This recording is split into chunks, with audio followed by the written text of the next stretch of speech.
You seem to be in rare form today, mistress. Not to step out of line, but you do realize that if you keep dragging your feet, the guests will begin to arrive and you'll be missing your own party. Fashionably late may be the only fashion sense you have, my lady.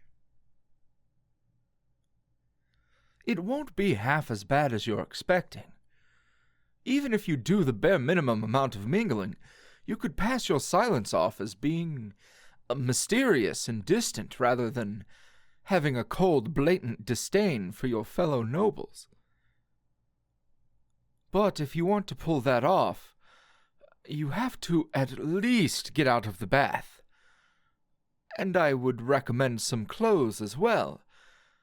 But if you're really looking to charm a suitor or two, or three, perhaps clothes truly are merely a recommendation.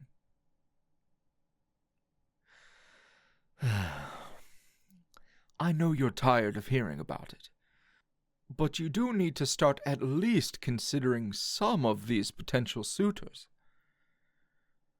You don't need me to tell you how important status and standing is, especially now, but they will eat you alive if you don't start making moves soon. The easiest of moves would be to find some fool who inherited a shipping company and make it yours.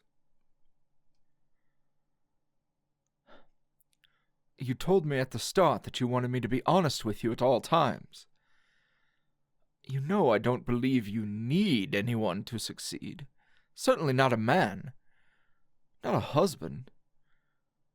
But if you truly want to reclaim what's yours, you need to hold all the cards you can. There's nothing that says you couldn't discard a few of those cards whenever you're in a better position to do so. How about this? Throw all of that out the window. And why don't we focus on making sure you have fun? No politics, no plotting or scheming. We'll just make sure you look nothing short of breathtaking, and that you have a pleasant evening. I'll handle my duties, and gather as much intel as I can, and you can do as you please. I'm not entirely sure what you mean. Are you insinuating that doing as you please would keep me from my own duties?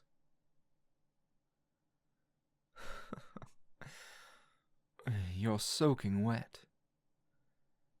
And this is the part where I towel you down and gently remind you that while I'm not one to disobey orders, the whole party depends on preparations that I need to make. Perhaps, if you hadn't been so fussy during your bath, I would have had time to tend to those other needs. But we simply don't have the time. My deepest apologies, mistress. Are you not satisfied after yesterday's, planning session? Your appetite is insatiable.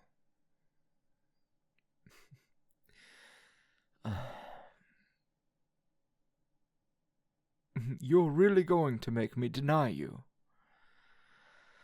Please.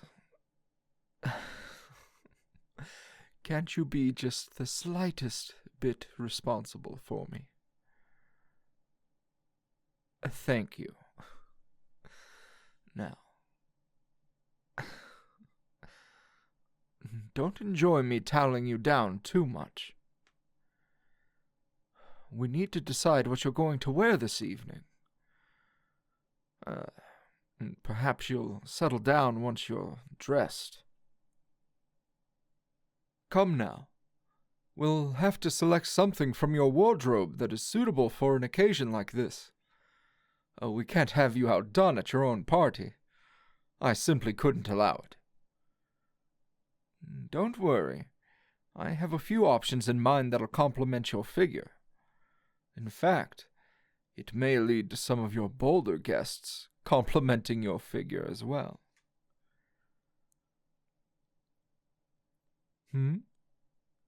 Me? Jealous? Do I seem like the jealous type? Interesting.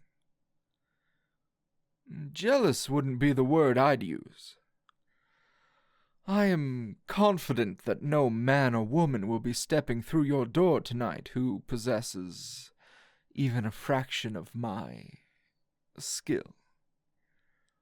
I know my mistress better than any of them. Jealous? Never. I know who I belong to, and I know who belongs to me. Our bond is unlike anything they could hope to offer you, and you know it. Why else would you be so bored with the thought of fielding offers from these fools? That's not to say that I'm not prone to a bit of possessiveness, but I know my place. You seem a bit flustered. Here, I've laid out a few options for your evening attire. Think it over, and I'll be back with tea shortly. Keep in mind the importance of tonight's event. This is your first as lady of this house, and first impressions matter, regardless of rank and position.